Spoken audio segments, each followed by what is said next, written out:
तो लास्ट में जो हम लोगों ने किया उसमें ही हम लोग आगे बात कंटिन्यू रखते हैं हमारी।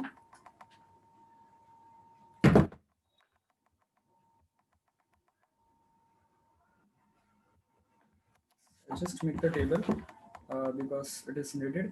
देखो, अगर आपको ये टेबुलर फॉर्म आ जाता है ना, क्योंकि वो थोड़ा कॉम्प्लेक्स पड़ेगा, राइट?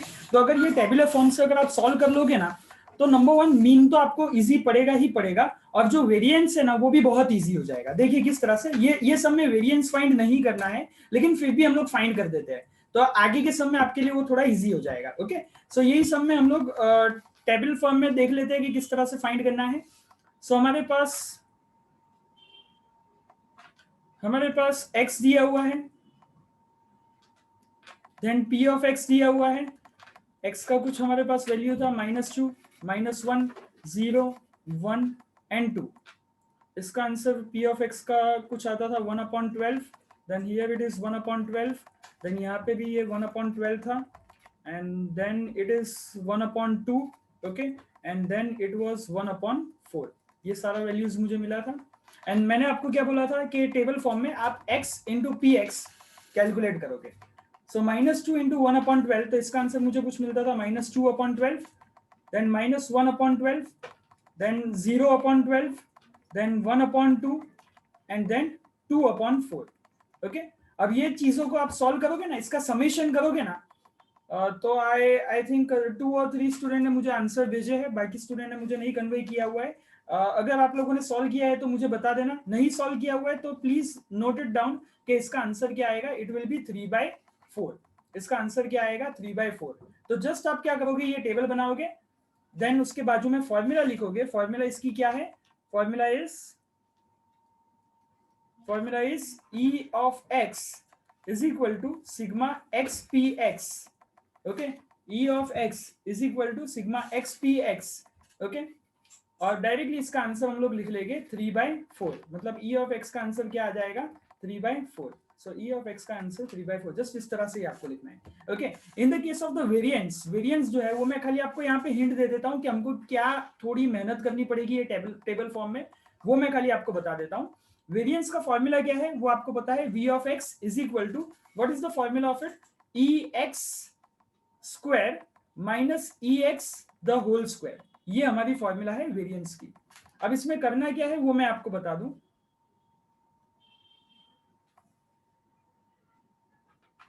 हम लोग क्या करेंगे, इसमें एक और इसमें कॉलम बनाएंगे, और वो कॉलम के अंदर हम लोग लिखेंगे x स्क्वायर पी एक्स। क्या लिखेंगे? Will write x square P x. X square P x का मतलब क्या? ये आपके पास x पी एक्स तो तैयार है ही, आपके पास x पी एक्स तो तैयार है ही, इसमें एक और बार आप x मल्टीप्लाई करोगे, मतलब ये दो कॉलम का आप मल्टीप्लीकेशन करोगे। सो यहाँ पे क्या हो जाएगा? -2 इंटू -2, दैट विल बी 4/12। फिर ये वाला मल्टीप्लाई कर लो, -1 into -1/12, so that will B 1/12। 0 into 0/12, so that will be 0. 1 into 1/2, so that will be 1/2. 2 into 2/4, so that will be 4/4। Okay, अब इसका आपको आंसर फाइंड करना है, इसका आपको कुछ आंसर मिलेगा। ओके स्टूडेंट, यहाँ पे आप नोट कीजिए थोड़ा कि ये जो वैल्यू आपको मिलेगा ना, that will B value of EX square. ये आपको किसका वैल्यू मिलेगा? ये जो लास्ट कॉलम बनाया और उसका आप समेशन जो भी करोगे वो किसका वैल्यू होगा? EX square. तो जस्ट आप जब वेरिएंस फाइंड करोगे, ओके, देखिए यहाँ पे जब आप वेरिएंस फाइंड करोगे Vx is equal to EX square minus EX the whole square, उसमें EX स्क्वायर की जगह पे आप ये वैल्यू लिख दोगे। यहाँ पे जो भी वैल्यू आएगा वो वैल्यू आप लिख दोगे, माइनस EX। तो ये आपको जो वैल्यू मिलेगा ना, that is the value of EX। EX का आंसर आपको क्या मिला? 3/4। तो आप लोग यहाँ पे क्या लिख दोगे? 3/4 द होल स्क्वायर। और जस्ट इसको माइनस करके इसको सॉल्व कर लेना है। ओके, इसको पहले हम लोग स्क्वायर करेंगे, स्क्वायर करके इसको माइनस कर देंगे और इसको सॉल्व कर देंगे। ठीक है, तो ये खाली आप लोग ध्यान में रखना है कि आपको एक और कॉलम बनाना पड़ेगा, लेकिन आपका काम जो है टेबुलर फॉर्म में बहुत ईजी हो जाएगा। आप यहाँ तक x px लिख दोगे, लेकिन यहाँ पे px कोई अननोन वैल्यू नहीं होनी चाहिए, सारी वैल्यूज नोन होनी चाहिए। Okay, then what will do is x और px को मल्टीप्लाई कर लेंगे। ओके, x px एक बार आ गया, जब आपको वेरिएंस फाइंड करना है तब तो EX तक जब आपको वेरिएंस फाइंड करना है तभी आपको फोर्थ कॉलम बनाना है, लेकिन अगर आपको खाली मीन तक ही जाना है तो ये इतना वैल्यू चलेगा। ex इक्वल टू 3/4 आपको वैल्यू चलेगा, इतना इनफ है। ओके, सो ये एक बार देख लीजिए और इसको नोट कर लीजिए, रफ वैल्यू इसका नोट कर लीजिए।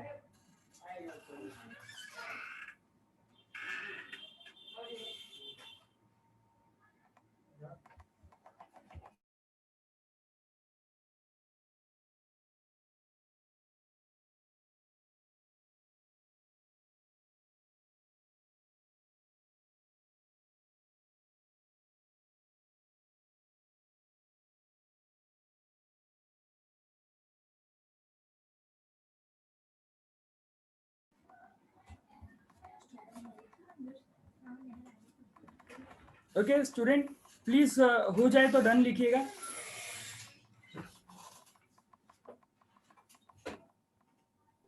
Done, sir. Okay, good good.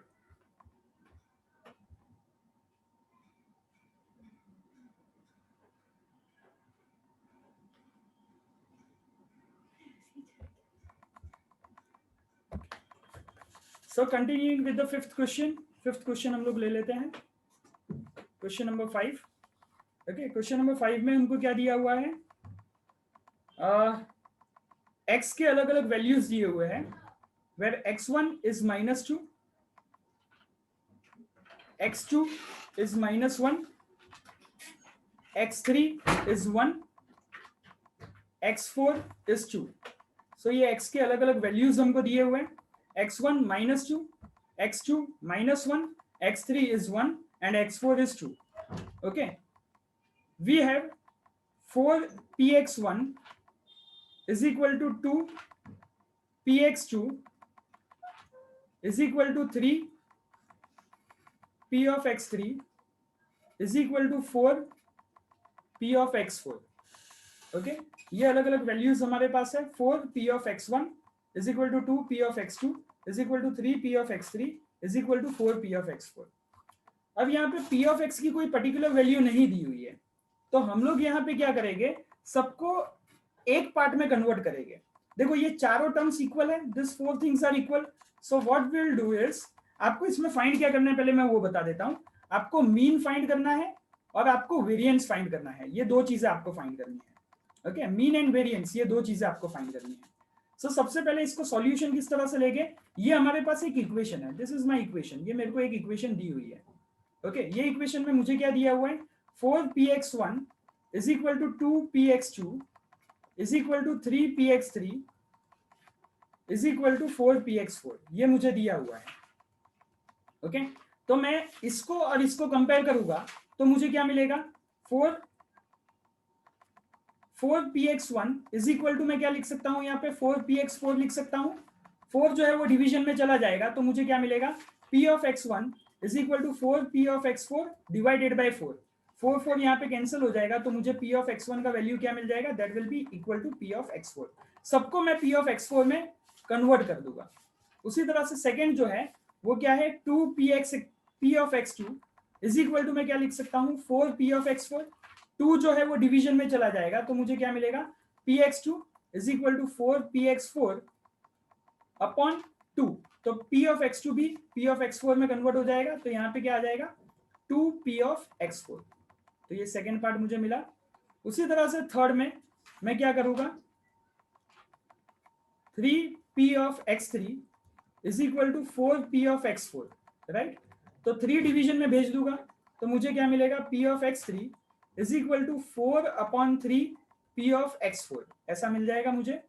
Okay, सो देखिए यहाँ पे आप, हम लोगों ने क्या कर दिया, p of x1 को भी p of x4 में कन्वर्ट कर दिया, p of x2 को भी p of x4 में कन्वर्ट कर दिया, एंड p of x3 को भी p of x4 में कन्वर्ट कर दिया। तो सबसे पहले आपको ये काम करना है, ऐसा कोई भी इक्वेशन दिया हो जिसमें चार चीज इक्वल बताइए, कोई एक को आप पकड़ लो। मैंने यहाँ पे p of x4 को पकड़ लिया है और सारी प्रोबेबिलिटी को 1 by 1 मैंने किस में कन्वर्ट कर दिया, p x4 में कन्वर्ट कर दिया। ओके, पहले इतना पार्ट आप लिख लो।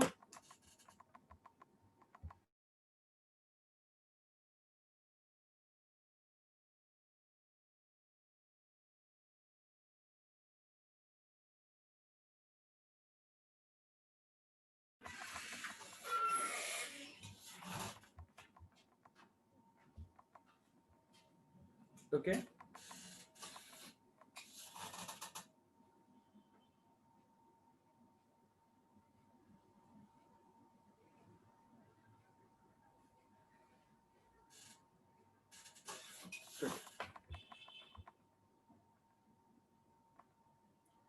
Okay, I is anybody left? कोई बाकी है लिखने के लिए?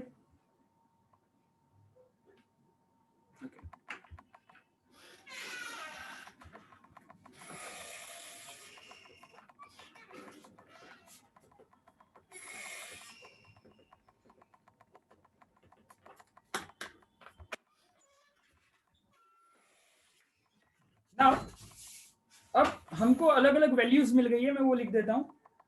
P X one is equal to हमारे पास क्या है 4p(x4), sorry P of x1 is equal to क्या है हमारे पास p ऑफ x4, फिर p ऑफ x2 हमारे पास क्या है 2p(x4), तो p of x2 is equal to क्या है हमारे पास 2p(x4), okay, so 2p(x4), then p of x3 हमारे पास क्या है 4/3 p ऑफ x4, ओके। सो अब हम लोग क्या करेंगे, will take sum of all the probability is equal to 1, okay. So इसमें हम लोग क्या लिख देंगे p of x1 plus p of x2 plus p of x3 plus p of x4 that will be equal to 1। ये सारा का value क्या हो जाएगा 1 हो जाएगा। अब p ऑफ x1 की जगह पे हम लोग क्या डाल देंगे, जो जो हम लोगों ने इक्वेशन फाइंड किया ना वो एक एक करके वैल्यूज पुट करते हैं। p ऑफ x1 की जगह पे हम लोग क्या डाल देंगे p of x4, p of x2 की जगह पे हम लोग क्या डाल देंगे that will be 2p of x4, p of x3 की जगह पे हम लोग क्या डाल देंगे that will be 4/3 p of x4, and p of x4 को हम लोग एज इट इज रहने देंगे, that will be equal to 1, okay. अब सब में आप देखिए p ऑफ x4 तो कॉमन आ जाएगा, तो सब में से मैं क्या कॉमन निकाल दूंगा p of x4 will be taken out as common, और अंदर क्या बच जाएगा मेरे पास 1 + 2 + 4/3 + 1 इज इक्वल टू मुझे क्या मिलेगा 1, ओके। सो यहाँ पे p of x4 as it is, and 1 + 2 that will be 3, 3 + 1 that will be 4, okay.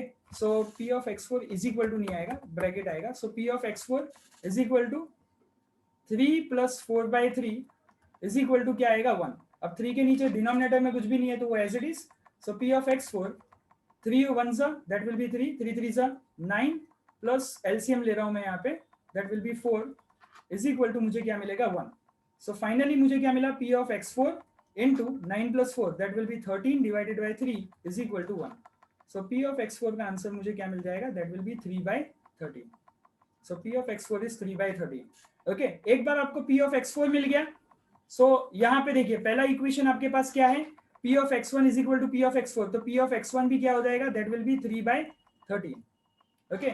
p of x2 आपका क्या आ जाएगा, सो p of x2 will be 2 into 3/13, मतलब कितना हो जाएगा वो 6/13, 2 multiplied by 3/13, so that will be 6/13, and p of x3 आपका क्या आ जाएगा, p of x3 will be 4/3 into 3/13, सो यहाँ पे 3 3 कैंसिल आउट हो जाएगा, तो हमको क्या मिलेगा 4/13, okay. So p of x1 क्या मिला 3/13, p ऑफ x2 क्या मिला 6/13, एंड p ऑफ x3 हमको क्या मिलेगा 4/13। एक बार ये कॉपी कर लीजिए आप, यहाँ पे सारे p of x1, p of x2 और p of x3 and p of x4 हम लोगों ने इसको सॉल्व कर लिया है। एक बार लिख लीजिए इसको,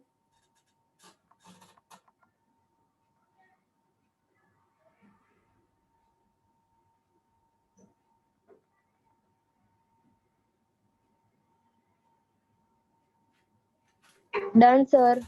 ओके।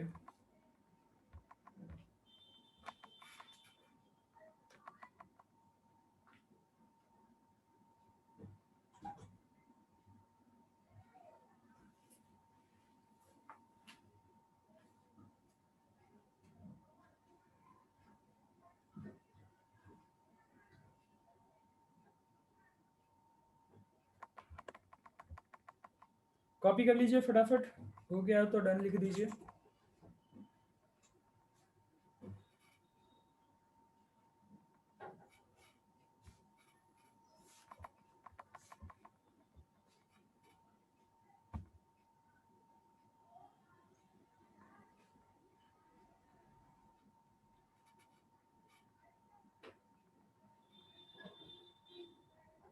ओके, अब देखिए आपको इसमें ये मैं आप पे छोड़ रहा हूं, आपको अब क्या करना है, जस्ट आपको वेरिएंस और मीन निकालना है. For that what you will do, x और p ऑफ x. ठीक है. अब यहाँ पे क्वेश्चन में x1 का वैल्यू क्या दिया हुआ था आप देख सकते हैं. तो x1 का वैल्यू अगर आप क्वेश्चन के स्टार्टिंग में देखेंगे तो वो -2 था. फिर x2 का वैल्यू क्या दिया हुआ था, दैट वाज -1. फिर x3 का वैल्यू क्या दिया हुआ था, दैट वाज 1. एंड x4 का वैल्यू क्या दिया हुआ था, that was 2. Okay. And px हम लोगों ने अलग अलग वैल्यूज के लिए निकाले हुए हैं. That is p of x1 कहाँ गया, 3/13. ओके. सो ये वैल्यूज मैं यहाँ पे लिख रहा हूँ. फर्स्ट का आंसर क्या है, 3/13. p ऑफ x2 का वैल्यू क्या है, that is 6/13. So second value मुझे क्या मिलेगा, 6/13. फिर x3 का वैल्यू क्या है मेरे पास, 4/13. तो यहाँ पे मेरे पास क्या आएगा, 4/13.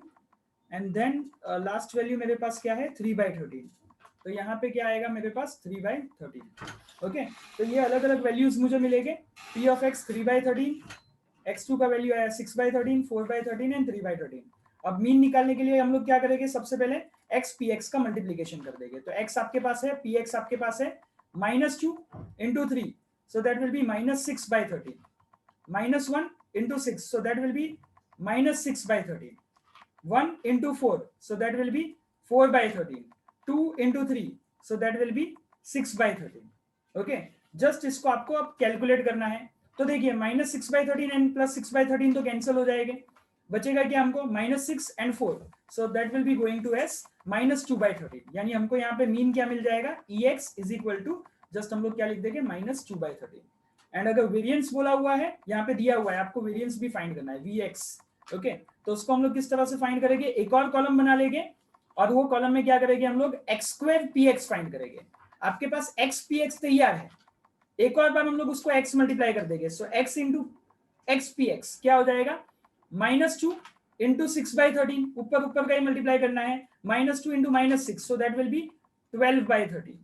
Second, -1 into -6, so that will B 6/13. 1 and 4, so that will be 4/13. 2 and 6, so that will be 12/13. Okay.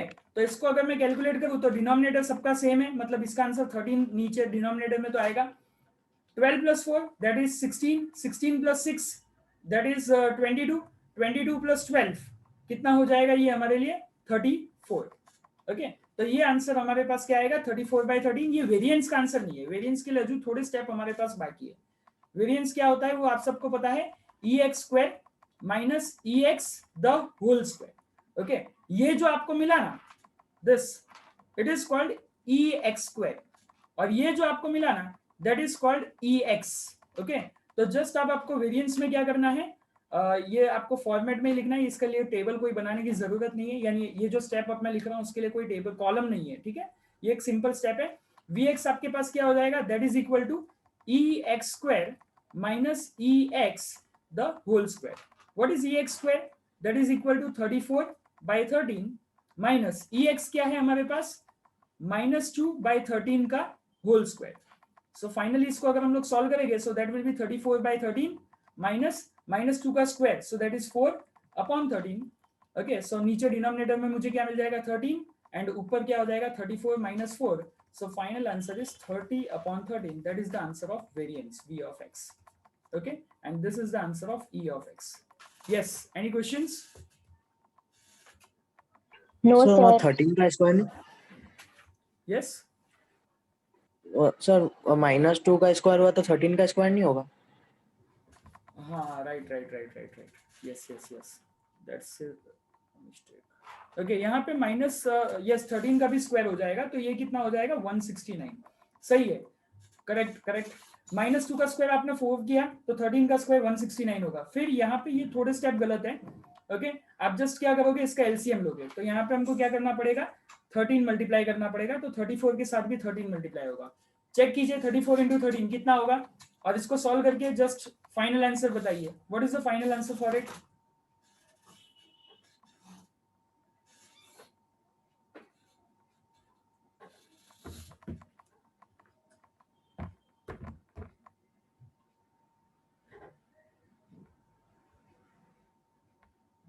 Yes, final answer बताइए.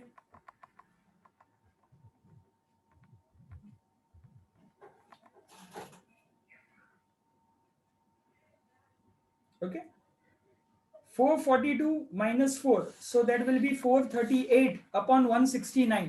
ऐसा कुछ आपको आंसर मिलना चाहिए. एक बार आप टैली कर लेना. पॉसिबल हो तो मैं नेक्स्ट लेक्चर में वापस से यहाँ से ही शुरुआत करूंगा. इसको बस आप टैली कर लेना, ठीक है. कॉपी कर लीजिए, हो जाए तो प्लीज डन बोलिए.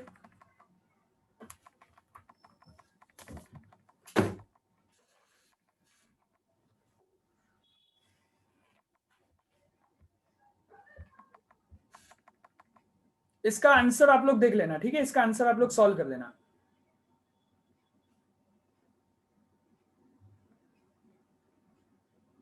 Vx कुछ भी नहीं करना है, just you have to take the LCM and उसको अपॉन में आप आंसर दोगे तो भी चलेगा. Okay right. ओके ठीक है.